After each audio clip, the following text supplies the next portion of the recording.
What's up, beautiful people, and welcome back to my channel. If you're new here, I'm Crystal, this is Book Reviews, and we've just been book week shopping. Today is the start of the second fortnight, or the last half of Pickpongathon Readathon, and we just went book shopping. Well, we went shopping for book week costumes for Addie, hence the ears on my head, and now I am about to start my next book. So let me quickly have a look at what team I'm reading for next and what book I'm going to be reading.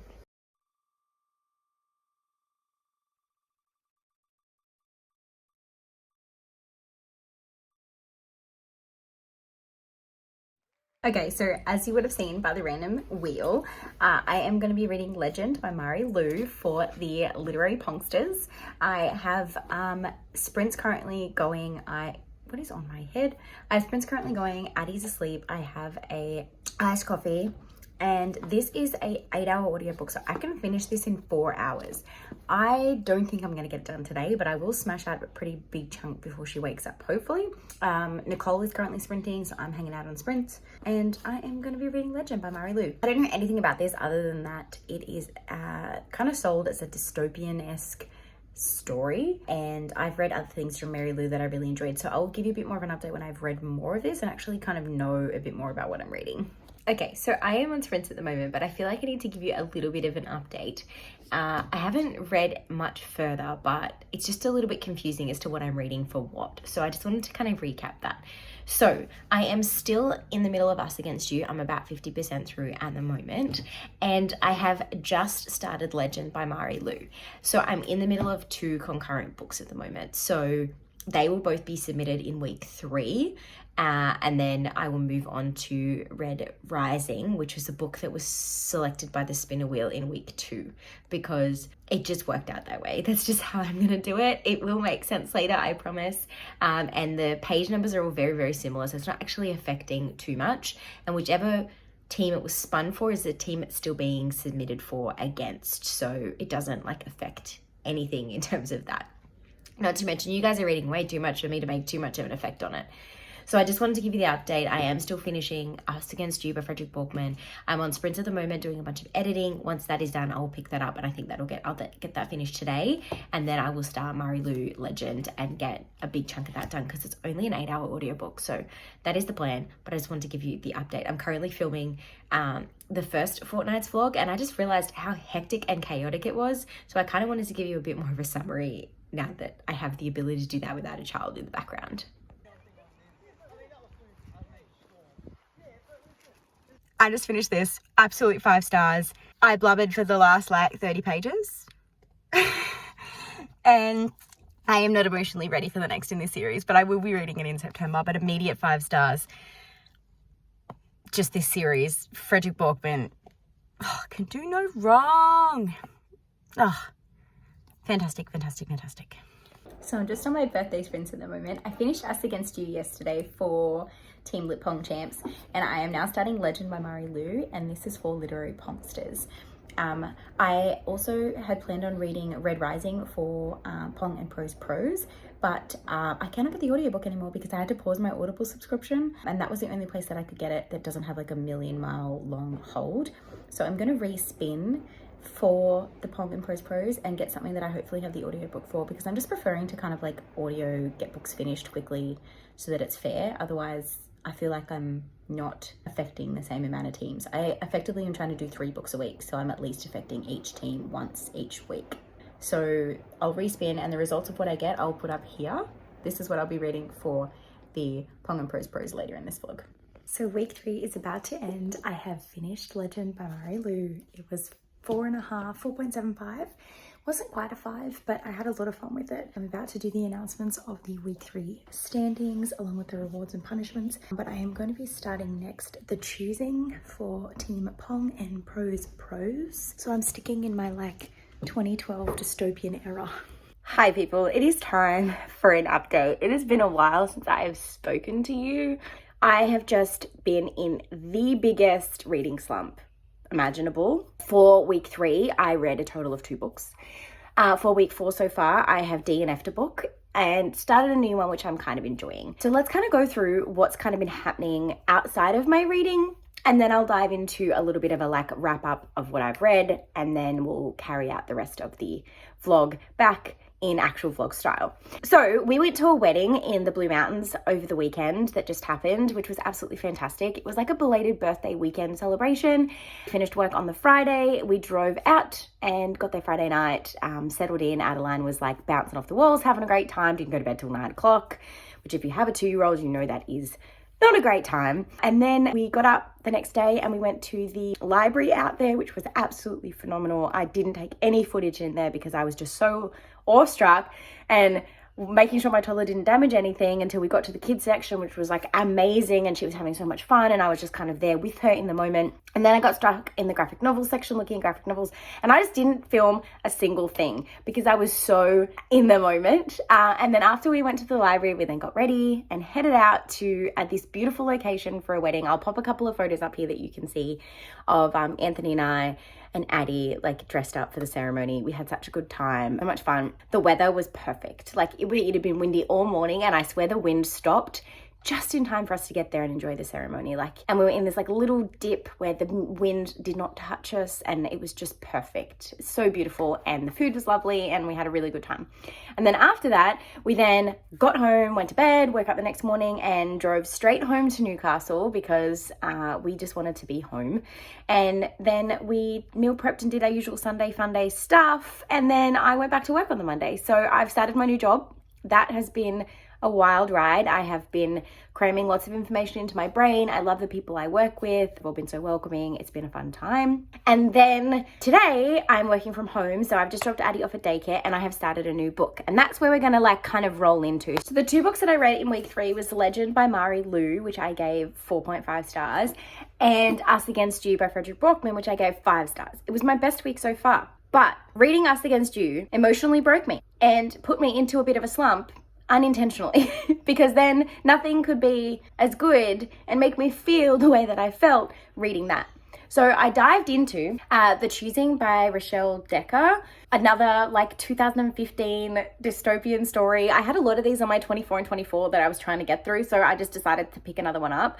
The Magic Wheel chose this one for me and I got 50%, and it was a struggle to get to 50%, and I DNF'd this. This book made me so angry. The concept behind this is that there is a choice that is now eliminated from women. They don't get to choose who they are partnered up with. Instead, the men get to choose. The men choose, and they choose that woman, and they're with that woman for the rest of their life. And any woman that doesn't get chosen gets sent to like the labor camps to learn a trade and has to do a trade. And it was just, I get the whole point that it is dystopian. It's meant to make you mad, but there was just so much language in there that I'm like, how did a woman write this? Like it just... Anyways, so it was very 2015. It hadn't aged well. It made me very mad.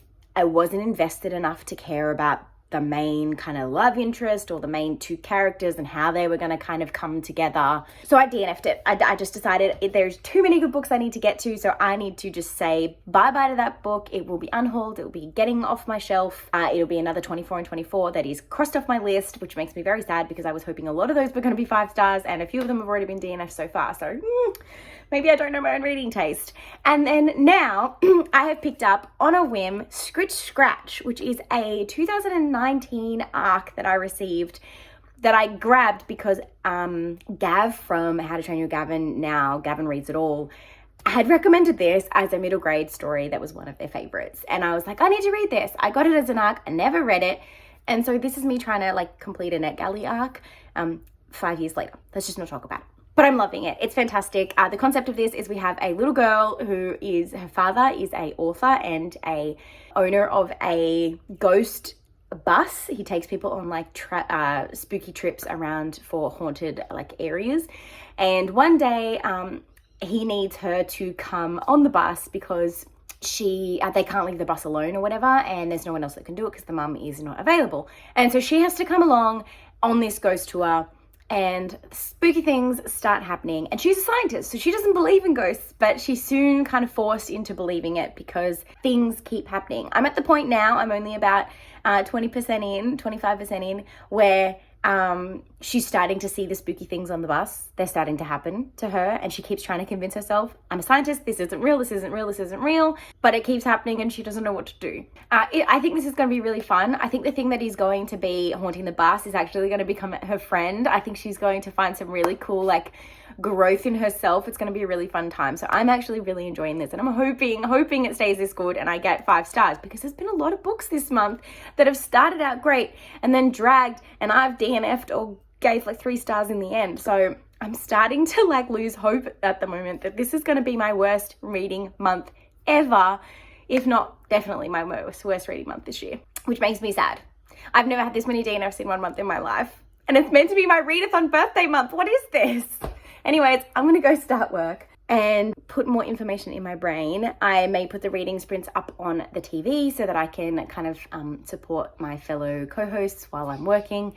And then I am going to finish Scritch Scratch. Hopefully I have the audiobook for it so I can smash it out pretty quickly. And then I don't know what I'm going to be jumping into next. I am reading Scritch Scratch for the Literary Pongsters. So next up I will be reading another book for the Lit Pong Champs. I've stopped using my random spin generator to pick a book because I love the randomization of it because it was making it fair, but I just was not reading books. So then it was getting to the point where in a week, I was sabotaging 2 teams and not a third. So this week, in the final week, I've decided that I'm just going to read something that hits the prompt that I feel like reading so that I'm still reading 3 books to make it fair. That's just what I'm doing. I have 2 days left until it's Tuesday now. So I have today and tomorrow to read another book so that I can at least read a book for every team this week to try and make it fair. I may throw in some graphic novels there as well to try and like get some extra sabotage because I've barely touched you guys. My sabotage all month has not made a fucking difference.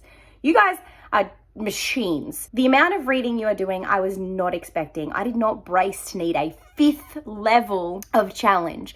I thought maybe 3 would be enough. But when you guys get competitive, you get competitive. And I love it. I've loved every moment of it. I've loved you guys being here. And thank you so much. All right, I'm going to go back to reading now.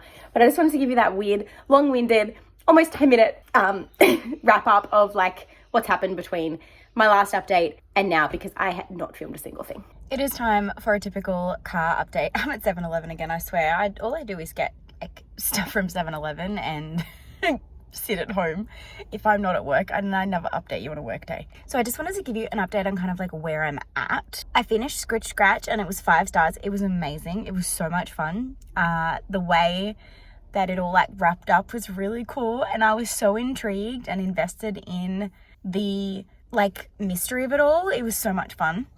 And then I started a book that a team voted for, which was Dungeons and Drama. And I went into this thinking that this was a spicy Dungeons and Dragons story, and it is not.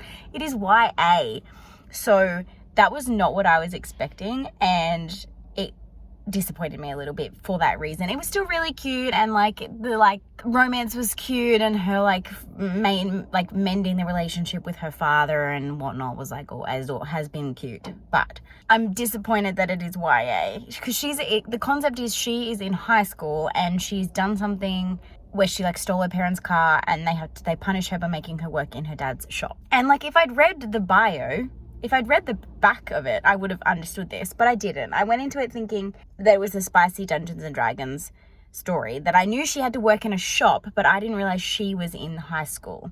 So I thought her working in the shop, it was going to be like she met the guy in her dad's shop, but they would still like have some fun. I didn't expect it to be like full spicy, but like new adult at least, but it's not. So that's been a little bit disappointing, but overall I've still enjoyed it. So like I'm about 50% through. I'll continue it. I'll finish it. And then I'll probably be able to fit at least one more book in. I'm not sure what that'll be. I have so many books borrowed out on my Libby at the moment. So it'll probably just be a matter of spin a wheel and see which one I pick up, or see which one I have the time to finish by the time we get there. I just stopped at 7-Eleven, as I said earlier in this clip, and got myself some loaded donuts from Krispy Kreme and an iced coffee, because it is starting to be spring already. Spring has sprung. It is 27 degrees today, and I am wearing a t-shirt. Like, I have not been in a t-shirt in so long. It feels so good to be in a t-shirt and not have to wear like multi-layers over the top of it. I'm still in jeans, but like a win's a win. Time to go home and get ready for work. I'm working from home today, so I'll probably stay in this Nashville, Tennessee t-shirt, but I will get some of the house cleaned before I actually jump into work. But I just wanted to give you a bit of an update on how my reading's going. This month did not go the way that I expected. It has been one of my worst reading months yet, which is a bit depressing considering it was my birthday month and a month that I was hosting a readathon. But I think my mind was so far in the readathon that I was not really thinking about reading. So I'm very excited for September and Sapphorathon and to see where that leads me, because I edited my September TBR last night. By the time you're seeing this, it'll already be out, so you can go and check it out. And I'm excited for some of the books on that TBR. Like, they're chunky, but they're gonna be fun. I'm just casually sitting here with this crazy hair because I needed to get it out of my face. But I'm just casually sitting here working on my work courses, and I just got a knock at the door.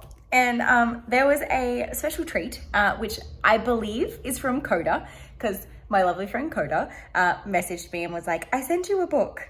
And there was no gift note. So I'm assuming that it is from them.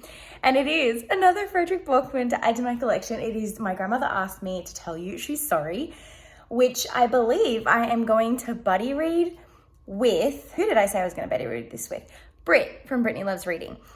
When? I have no idea. Probably sometime in the new year. I have read 2 Frederick Borkmans this year. They have both been amazing. 5-star reads. I'm going to be reading a 3rd. And so it just looks like I'm in my Frederick Borkman era, and I'm like super excited to add this to my collection. So thank you so much, Coda. And yeah, I think this is a belated birthday present, so I appreciate it very much so. And I'm very excited to add another Borkman to my collection, because I'm slowly trying to collect all Frederick Borkman, all Kristen Hanna, and all Darcy Coates books to add to my collection, because why the hell not? So thank you very much. I'm going to get back to work now. So it's a little while later. I have finished Dungeons and Drama. I'm going to give it 3.5 stars. I think I went into it with an expectation, which was my fault. I didn't realize it was YA. I had thought that it was, I don't know. I just thought it was like new adult or something, which is like not really a thing, but I just didn't think it was someone as young as it was. And so it was really, really hard for me to like change the conception that I had in it halfway through the read. And that threw me a little bit. So if I had gone into this with the expectation of knowing it was a YA, I probably would have had a better time.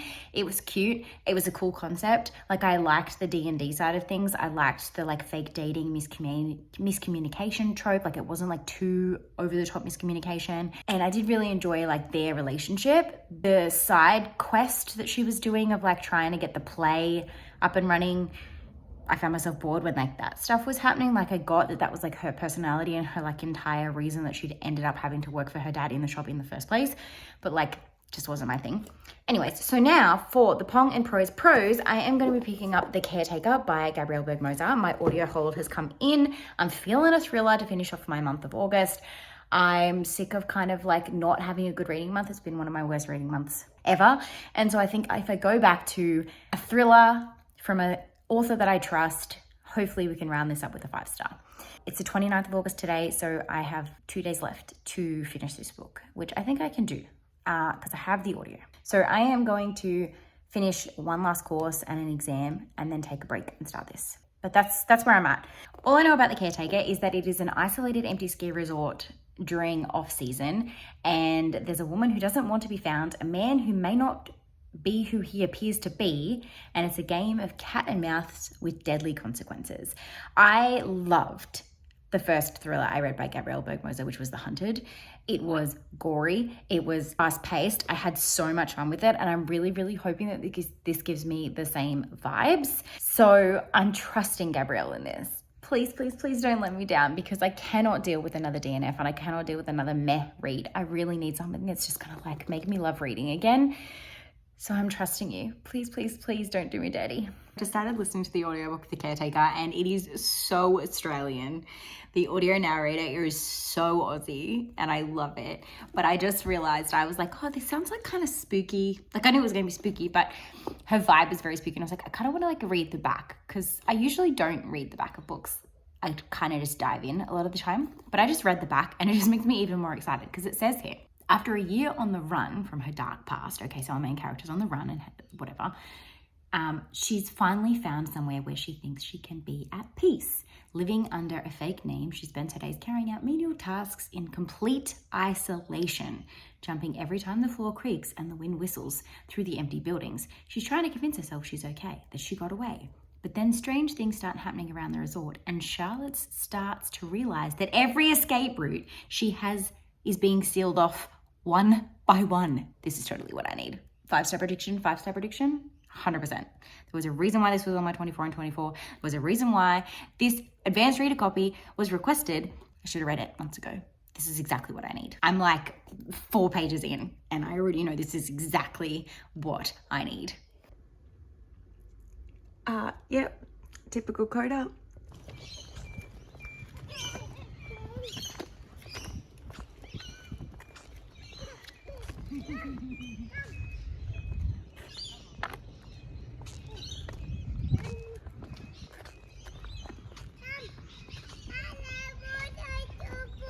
Okay, I'm coming. Pickpongathon is officially finished. It is the end of the month. The final book that I got to was a book by Gabrielle Berg-Moser. I only got 50% through, but I really enjoyed what I did read. I'm going to finish it off in the month of September. I'm sure it'll work for a Saffrathon prompt. So all in all, I had a really, really good month. I had lots of fun. The winners were the Pong Pros. I'll be doing like a behind the scenes video that kind of breaks down like all the scores and like weekly play-by-play in terms of what things were doing through the week, what the rewards and punishments were for the different teams, and all those different things. So that'll be a video that you can comment any feedback you have or anything that you want to see next year, because we will be back next year in August for another round of Pickpongathon. I just got to work early. I have a coffee and a bagel, so I am going to eat that. But I just wanted to say a huge thank you to everyone that has come and participated in Pickpongathon 2024, and I'll see you all in 2025. Thanks so much. Bye.